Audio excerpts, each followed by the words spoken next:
Hello friends, जय हिंद, वंदे मातरम। Welcome back to our YouTube channel. Friends, आज हम बात करने वाले हैं बांग्लादेश उर्फ कंगलादेश की, क्योंकि कंगलादेश कल जो था इसका लिबरेशन डे था। कल हमने इसको पाकिस्तान से आजाद कराया था और इन पर जो अत्याचार हुए थे उसका बदला लेकर के ही 93,000 पाकिस्तानी सैनिकों की पैंट उतरवाई थी और बाद में शिमला समझौते में इंदिरा गांधी के द्वारा उस पूरे युद्ध को हार लिया गया था। लेकिन बेशक लोग ये कहते हो कि इंदिरा गांधी की जीत थी, लेकिन मेरा हमेशा से इस पर एक अलग तरीका का जो विचार रहा है। मैं शुरू से ये मानता रहा हूं कि ये हमारी जीत नहीं बल्कि हमारी हार ही थी, क्योंकि इसमें हमको नुकसान के सिवाय कुछ भी हासिल नहीं हुआ, बल्कि एक ऐसा नासूर हमने और क्रिएट कर लिया है अपने बराबर में, जिसे आप बांग्लादेश कह सकते हैं। घटना यह है कि बांग्लादेश में कल जो है हमारी जो एम्बेसी है उस पर हमला किया गया। जो अवामी लीग है उनके जो कुछ गुर्गे थे उन्होंने हमला किया और हमला करने के बाद में जो हमारे वहां पर जो अधिकारी लोग थे वो जैसे तैसे अपनी जान बचाई और बांग्लादेश पुलिस ने उनको कंटेन कर लिया, जो ये भीड़ थी। लेकिन आज हम इसी पे बात करेंगे कि जो बांग्लादेश है उसका आगे इलाज क्या करने वाली है भारत सरकार, और अभी अगर इलाज नहीं कर रही है तो इलाज नहीं करने के पीछे के कारण क्या है। क्योंकि बांग्लादेश एक देखा जाए तो हमारी अगर यूपी पुलिस भी लगा दी जाए तो वो भी उनको आराम से पेल करके आ सकती है, लेकिन आखिर फिर भी भारत सरकार जो है वो क्यों नहीं कर रही है, उसके पीछे के कारण देखने वाले हैं। और आज बांग्लादेश जो हमने उनको आजाद कराया, उनकी मां बहन बेटियों के जो रेप वहां पे हुए उनका न्याय उनको दिलाया। और लोग कहते हैं, मैंने लोग कहते हैं जो रिटायर्ड जो मेजर जनरल थे जिन्होंने उस मुक्ति वाहिनी और उस तरीका की जो पार्टिसिपेशन किया था, वो कहते हैं कि शायद बांग्लादेश में कोई ऐसी महिला नहीं थी जिसका रेप ना हुआ हो। याद रखना, और किन के द्वारा हुआ नहीं हो, जो पाकिस्तानी सैनिक थे उनके द्वारा। अब देखिए आप, ये इस तरीका की जो कौम है ये, कि ये जो है एहसान किसी का नहीं मानते। इन्हें 50 साल हुए नहीं है, 50 साल में तो ये पूरा का पूरा एहसान भूल चुके हैं और आज भारत को जो है आंख दिखा रहे हैं। वहां की जो हिंदू कम्युनिटी है उसको बुरी तरीका से सता रहे हैं। ये वो कौम है, कर लीजिए आप इन पर एहसान। यानी कि आप दूध पिलाओगे तो ये आपको काटेंगे ही। डोनाल्ड ट्रंप की वो कहानी आपको याद होनी चाहिए कि जो एक महिला अपने घर में उस अकड़े हुए सांप को लेकर के आती है और जब वो सांप को ला करके उसको एक अग्नि के सामने रख देती है और जब वो सांप जो है जब उसको सेक लगता है, वो चलने लगता है, तो सबसे पहले उसी महिला को काट लेता है। तो डोनाल्ड ट्रंप की कहानी कभी डाल करके देखना यूट्यूब पे, स्नेक्स और डोनाल्ड ट्रंप, तो आपको आ जाएगी, तो उसको जरूर सुन लेना। यह कहानी वही बयां करती है समस्या, बांग्लादेश की धमकियां और समाधान मैं आपको बताने वाला हूं। पूर्वोत्तर भारत को अलग करने, यानी कि उन्होंने एक नया सगुफा छेड़ा हुआ है कि सेवन सिस्टर्स को अलग काट देंगे, सेवन सिस्टर्स को ले लेंगे। अब पता ना वो सेवन सिस्टर्स को कोई बहन वगैरह तो नहीं समझ रहे हैं, यानी कि कोई ऐसा तो नहीं समझ रहे कि माले गनीमत है, ये हम कोई महिला तो नहीं समझ रहे या 72 हुट टाइप का कुछ समझ रहे हो, ये समस्या पर है। तो बार बार वो जो है सेवन सिस्टर को अलग काटने की बात करते हैं। अब ये जो अलगाववादियों की जो पनाह है वो कौन दे रहा है? वो अभी वहां के जो टाइटलर जो बैठे हुए हैं, वो अमेरिका के ही एक तरीका से एजेंट है, ठीक। वो इनको सह दे रहे हैं, जो वहां के प्रधानमंत्री बने हुए बैठे हैं, तो वो इनको सह दे रहे हैं सारा कार्य करने के लिए। भारतीय मिशन और नागरिकों की चेतावनी, बांग्लादेश में भारतीय उच्चायोग और जो मैंने अभी बताया है उन पर अटैक किया, उनको चेतावनी। भारत की क्षेत्रीय अखंडता को चुनौती, भारत के नक्शे को काट कर ये काम काफी दिन से ये बांग्लादेश जो है वो कर रहा है लगातार, तो ये उच्च हरकत इनके डीएनए में है। अब समाधान, सीधी सैन्य कार्रवाई का आह्वान हम वो कर नहीं रहे हैं। कारण ये है कि अभी होने वाला है चुनाव 2026 में वहां पे, तो भारत जो है ये मौका देना नहीं चाहती कि वहां जाकर के वो अवामी लीग या फिर किसी भी जो है कट्टरवादी आतंकवादी संगठन को वहां पर सरकार में ले आए वहां की जनता। तो एक बार वहां का चुनाव हो जाए उसके बाद शायद सरकार इनसे निपटे। लेकिन अलग जो दूसरे तरीका है, जो ट्रेड वगैरह है, जो हम हेल्प करते हैं, वो उससे जरूर जवाब दिया जाएगा जल्दी इनको। भारत के विस्तार की तैयारी, त्रिपुरा और सिलीगुड़ी जैसे क्षेत्रों के विस्तार के माध्यम से बांग्लादेश को काट करके जो है वहां से जो चिकन नेक है उसको बड़ा करना, या हो सकता है कि वहां पर एक एरिया में जो है हिंदू जो है छोटा क्षेत्र जो है उसको बना देना। हम ना भूलते हैं ना ही माफ करते हैं। ये भारत की, अब नए भारत की विदेश नीति का हिस्सा है कि हम घर में घुस करके मारेंगे। और बांग्लादेश तो मैं बता रहा हूं ना, यूपी की पुलिस भी उसको आराम से पेल करके आ सकती है अगर इनको छूट दे दी जाए। बांग्लादेश पर भारत का प्रहार, अब देखिए, रेड लाइन का उल्लंघन।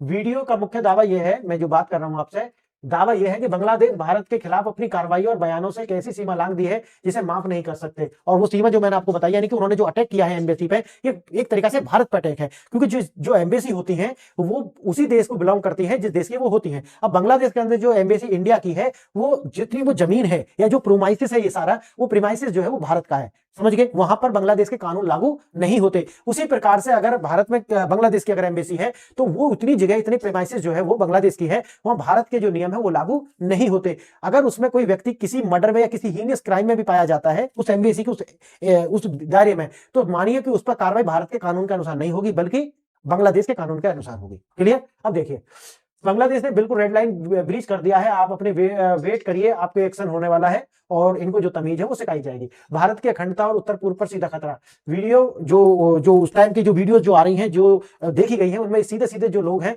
वो भारत को, या उनके जो नेता है वो भारत को, स्टेबल सिस्टम को अलग काटने की बात कर रहे हैं। राजनयिक संस्थाओं को धमकी, भारतीय उच्चायोग और वाणिज्य दूतावास को उनकी गतिविधियां बंद करने के लिए चेतावनी दी गई है।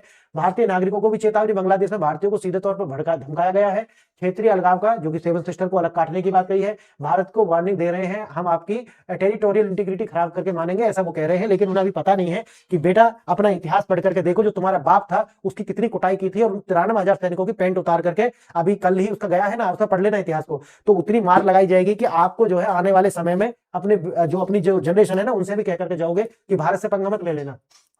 निशाने पर प्रमुख राजनीतिक और बौद्धिक चेहरे, वीडियो में स्पष्ट रूप से कुछ व्यक्तियों को भारत के खिलाफ भावनाएं भड़काने के लिए जिम्मेदार ठहराया गया। कुछ नहीं है वहां पर, अधिकांश अभी यही हो गया है। वे मान के चलिए कि 60-70% लोग इसी मेंटेलिटी के हैं, है ना। जैसे पाकिस्तान को कहते हैं 99%, यहाँ पर अभी वो 70% हो चुका है। धीरे धीरे ये और जहर फैलेगा। मोहम्मद यूनिस जो है वो उनकी ही ये सारा चला, जो वहां पर छात्र नेता संघ जिन्होंने ये सरकार पलटी थी, इसके कुछ जो नेता है उनमें से एक आध को टपका भी दिया भारत की जो अननोन गनमैन ने, जो इस तरह की धमकी देते थे उनको हटा दिया है।